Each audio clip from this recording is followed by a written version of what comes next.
Time up and down the floor. Top 5 single game scores at MSG since 68.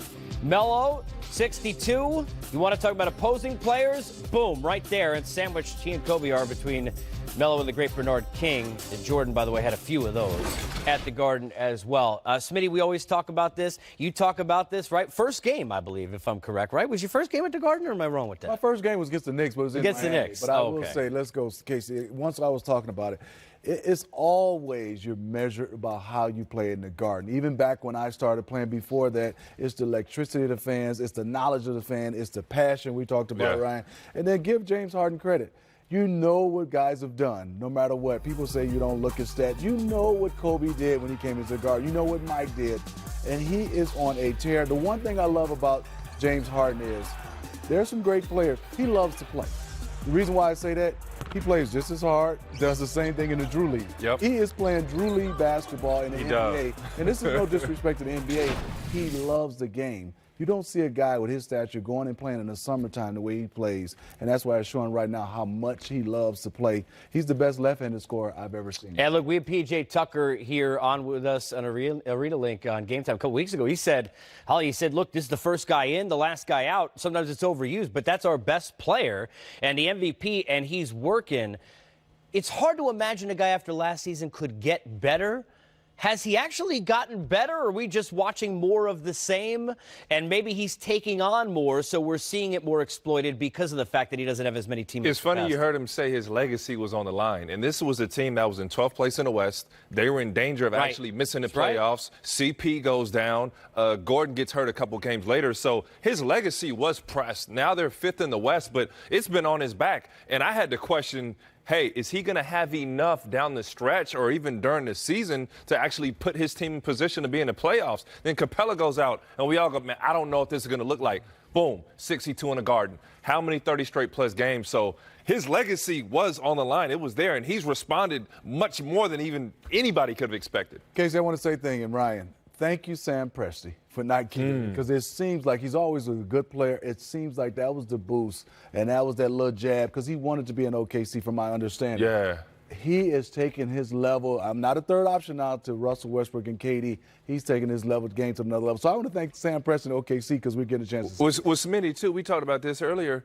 Defensively, he's a capable guy, and he has defended better. What if you heard James Harden in the post-conference talking about, yeah, we had to defend. When we defended, things happen. He doesn't have that luxury anymore. So you got to give even more respect to a guy who gets a big-time steal at the end of the game after scoring 60 points. Most guys who score 60, they're taking a night off and letting P.J. Tucker and those other guys, but he was right in the fold of things. The other thing is, look, has at times been questioned for whether it's with the talking or how he presents himself, maybe not being a leader, all the postseason stuff, and he's going to need to obviously have that huge postseason where maybe he has that moment where he takes everyone on his back.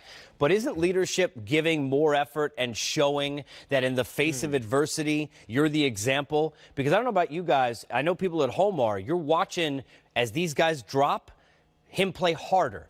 More effort on defense, take more time on the court, have to take more shots clearly, but that is leadership, right? It is, and if you're around a guy like that, see what he's doing night in, night out. This is a guy who's going through double teams, getting to the line, he's getting bumped. You can't be out of shape being able to play this way because it will catch up to you. This is showing you what he's doing when he's away from us, the television. He is putting in even more work with his body. James Harden scores. You don't do this 20, some games consecutive of 30 21. points. 21 now. 21, yeah. This is something that's unique. You can score the basketball, but you usually have one of those nights when you're off.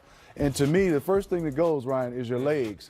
Look at his free throw percentage. Still high, 22 or 25 tonight. I hope they let him sit down on a chair when he got back into the locker room. Here's more from Harden after this great performance.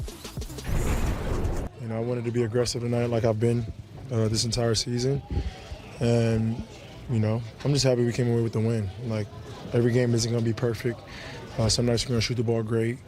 Some we aren't. But as a team, we got to be able to fight and consistently have our defense on pace. And tonight there were some ups and downs. But like you said, with the absences with those guys, wins are all that matters.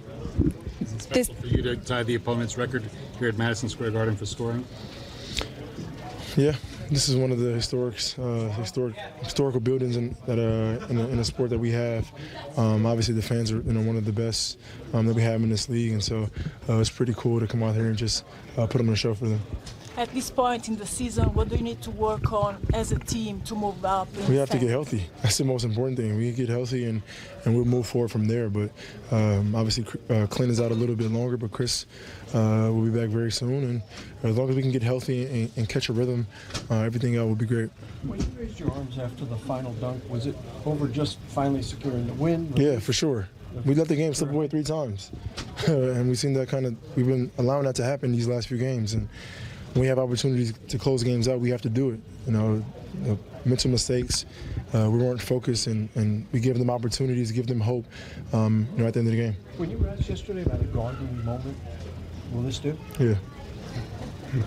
You guys just, James, you just finished this one. We've got Toronto coming up next. Big time. What do you think about that match? Big time. I mean, every game for us, we're down players, so every game for us is a big time game. Like, we're not going to overlook the Knicks. We're not going to overlook the Toronto Raptors. Obviously, we know there's a difference, but for us, we have to be focused, for every single game and every opponent. Got a lot of landmarks. What about a career high tonight? In the Garden, I'll take it. Does it mean more to? We need to make a run or Yeah. go ahead, it seemed like. I mean, did you have to cut short your rest at all tonight? It's been happening, but, we're limited guys, and so whatever I have to do to try to win games, I'll do it. And Coach knows that. James, when you score 61, and on a night like this when you can get to the line 25 times, how much pride do you take in the fact that you can win games that way as opposed to just hitting outside shots? There's multiple games. There's a lot of ways you can win games. You could be hot one game. You could not be hot. Some games you got to rely on your defense. Some games you got to slow it down a little bit more. But the shots that we love to take in our offense, we'll take them every single game. Obviously, all of them don't go in. So you got to find other ways to win games. And when we needed to get stops, we did that. Can you tell us about Mike D'Antoni's coaching style and what you learned from him?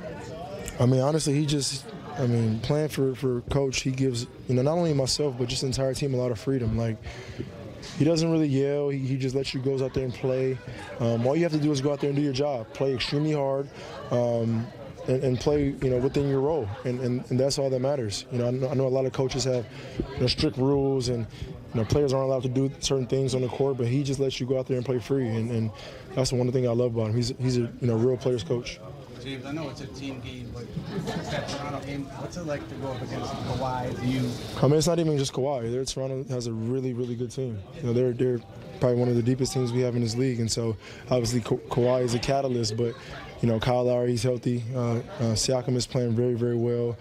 Serge, their entire team, you go down the list, and anybody on their team can get it going. So it's going to be a tough challenge for us. Did you tune into the crowd at all? Like, they would cheer you on some plays and then boo you when you go to the line. It was kind of, they couldn't figure out.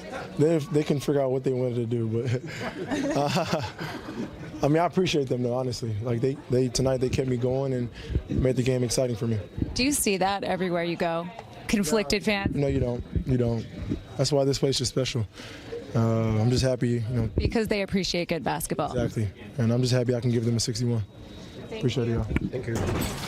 James, referencing exactly we were just talking about what growing up a Knicks fan, you notice it's odd that way because they are so passionate, but even at times, not maybe in the playoffs, when Jordan during all those battles is going on, there is like a respect level that's kind of weird. Like they can't figure out whether or not they love somebody or they hate somebody. But James Harden clearly was doing what he could to utilize that energy. That last play, look, that steal, come on. Smitty, this is the playground, though. Yes. New York Knicks, it's at the plate where, your game earns that respect, and that's what you have from the crowd in the Garden. So as a Knicks fan, as a Knicks player, you probably hate it when they're cheering for the other team, but it's a playground type of who has it, who doesn't. You're on the biggest stage of basketball. That's what you get in New York. And then a guy like Harden, he literally said, this was fueling me. It was fueling me. They kept me going. And then you go for 62 and actually play defense on the other side. That's the Garden. Here's the thing, too. We were talking about this, and I think this is important to bring up.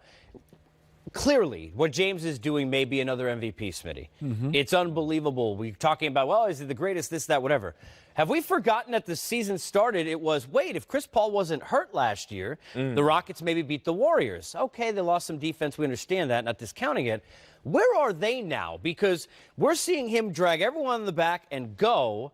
When CP3 and Capella get back, and they get towards the playoffs, what kind of Rockets are we looking at now? Well, we're looking at a Rockets team right now should be built for the playoffs. And I think the one thing is you go through what they did last year and they lost. And, yes, it's a big loss when you lose Luke Bahamute and Trevor Ariza.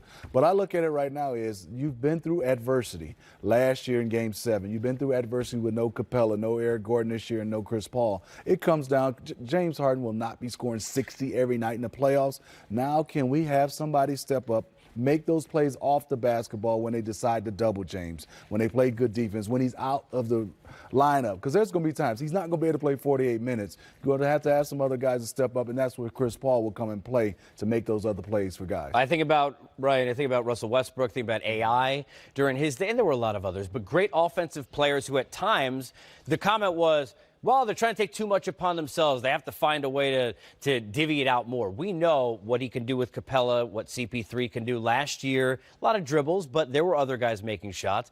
How does this version of Harden now tone it down when these guys come back, considering the fact they're winning games the way he's playing? See, the thing that people don't appreciate about James is that he plays winning basketball. And how? He's willing to go out and get you 20 assists if you sag off all night long, or if you throw a double team or you play a traditional coverage in the pick and roll. He's throwing that thing up to Capella time and time again. What do I mean by traditional coverage? Playing a drop coverage with your big, and now James is baiting you, and you got to pick your poison. He's either shooting a layup or he's throwing it up to Capella. He'll hit that corner skip time and time again. That's why they're playing winning basketball. You see guys like Gary Clark, James Ennis, Gerald Green knocking down corner threes. Now, they are going to get tested even more with Chris Paul out. Obviously, Gordon is back to help. You saw it against the Lakers. The Lakers threw a junk defense out. They said, P.J. Tucker, go get 20. Okay, James Ennis, go get 20 points and see if you guys beat us. And the Lakers were up big. Philadelphia has success with it. And you're going to see teams that actually have the personnel starting to wear James down. And a lot of teams with younger defenders or don't have enough, because you got, Smitty, you know it, you got to have 2 and 3, 3 and 4 defenders to actually guard them. They can't get physical with them. You got a young team like the Knicks, they don't know how to guard him without getting whistled for a foul. But if you're a Philadelphia, as you brought up earlier, we were talking about a Corey Brewer or a guy that's long and rangy you can throw on him. That's going to start to wear down James. But for the regular season, I just don't see it being a problem. You know, for me, is you always had great players. In my era with Michael Jordan. But the one thing you look at is you see their numbers. And the first thing I did when we weren't playing against Michael is go to the other guys. And that's when you start to see the Scottie Pippen with 22 points, 11 rebounds, 4 steals. It's not to 50. It's not to 40. Didn't need it. He didn't need it. But that's where you start to see, wow, this team is built more than just their superstar. And like tonight, Eric Gordon having 20, that's huge. You can get 20 points on a guy who had 38 attempts from the field, 25 attempts on the free throw line, and you can still come up with 20.